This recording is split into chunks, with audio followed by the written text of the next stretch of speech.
We'll have Matt Miller, founder and CEO of Embroker, to present about his company. Thank you.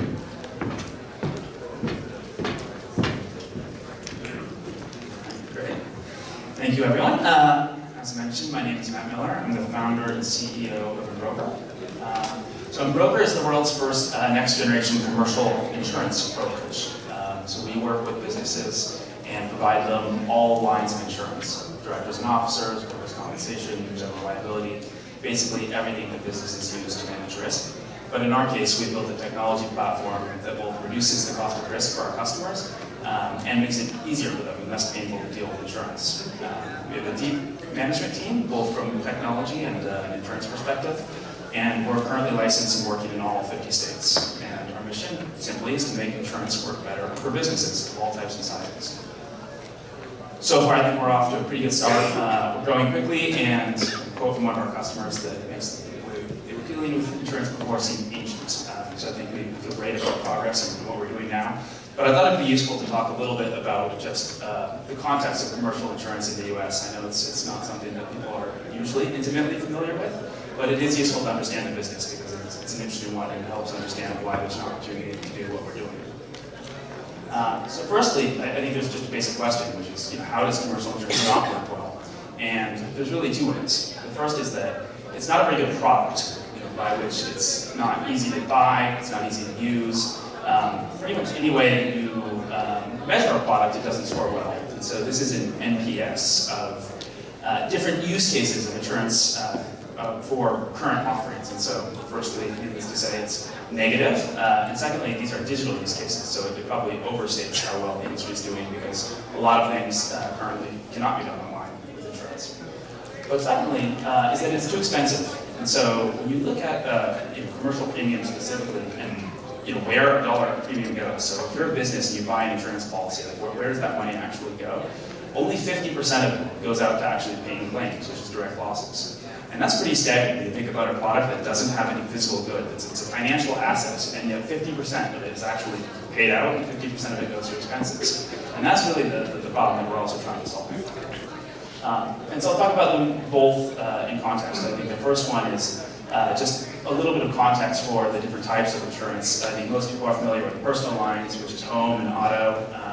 And then with commercial lines, where we focus is there's really two segments. There's smaller commercials, so small businesses, and mid-market, which are the slightly larger businesses, but still not Fortune 500 enterprises. And there's a couple of different ways that technology can add value. And we've started to see that on the personal line side with an online channel where you can buy, you can get quotes in real time, you can actually process claims and perform different types of workflow activities. But that really hasn't happened to the commercial side yet. It started to with the very small space, which looks more like personal lines, but it really hasn't happened at all for the mid-market. And when you think about the value that it can provide, it's actually as you start to have larger companies that have more complex risks where analytics and automation can add a lot more value, and none of that has happened yet. And that's why there's a tremendous amount of pain points left to solve, perhaps a surprising amount considering the size of the market. So we did a survey asking buyers, mid-market buyers, which pain points they had, and you kind of get very consistent answers, which is, as a buyer of insurance, it's a completely intransparent process. They have no software or tools that help them manage the process. And there's a lot of paperwork, and they don't really understand what they're paying and what they're covered for. So these are pretty consistent, and these are all things that we're trying to solve. And this is how we built our platform, which is designing a very different customer journey for these types of customers. So this is a picture of our platform. Some of the things we built into it are dynamic recommendations for how to think about your risk management built into a product. Self-service options that are made easy, so it's simple and understandable for companies to actually make changes themselves. Coverage summaries in plain English. I imagine most people in this room probably haven't had the pleasure of reading through an entire commercial policy, but it's hundreds of pages of legalese and all sorts of extraneous information that makes it hard to actually understand what are you buying and what are you getting for that. And then lastly, we built a platform that helps companies not only track coverage, but what are the things they're trying to insure. So assets, exposures, and vehicles. And this helps us not only suggest policies for them, but it makes it easier for those companies to actually manage coverage. And lastly, we built omni-channel service options directly into the product. So we have a team that services customers, and they're on the phone, they can chat, however the customer finds it most helpful to deal with us. And I want to talk a little bit about the second opportunity broadly, which is an interesting one about reducing cost in the space. So this is a stat showing pure direct losses by line of business. It's a little hard to read, but showing commercial versus personal lines. So this means that 66% of all personal lines premiums are actually paid out in losses. So that means you get a car wreck and you get paid out, versus 52.3% for commercial lines. And as a buyer, that means just statistically, it is a worse value. You are less likely to get paid out on the money that you spend for commercial premium, just because it's so inefficient. And when you look at across the different lines of business, so there's a lot of different lines of commercial insurance, workers' compensation, liability, multi-peril, et cetera, what's striking is that they're all very inefficient. They're all not very good value. And that's one thing that whenever I look at this, I find staggering. It's just we are actively selling these products. We work with 30 carriers and provide a wide variety of options for customers. But fundamentally, none of them are very good value.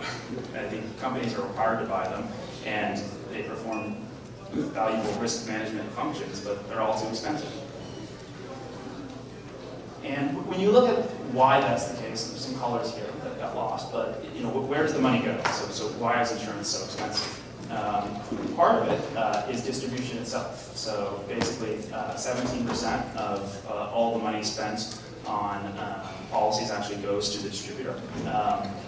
And what that implies is that, given the current the breakdown of the cost structure of the distributor, that about 5% of the total premium literally goes to the guy selling the policy, which is a huge amount. And so, that's the broker, the insurance broker. That's how much he takes. That's a huge traditionally paid.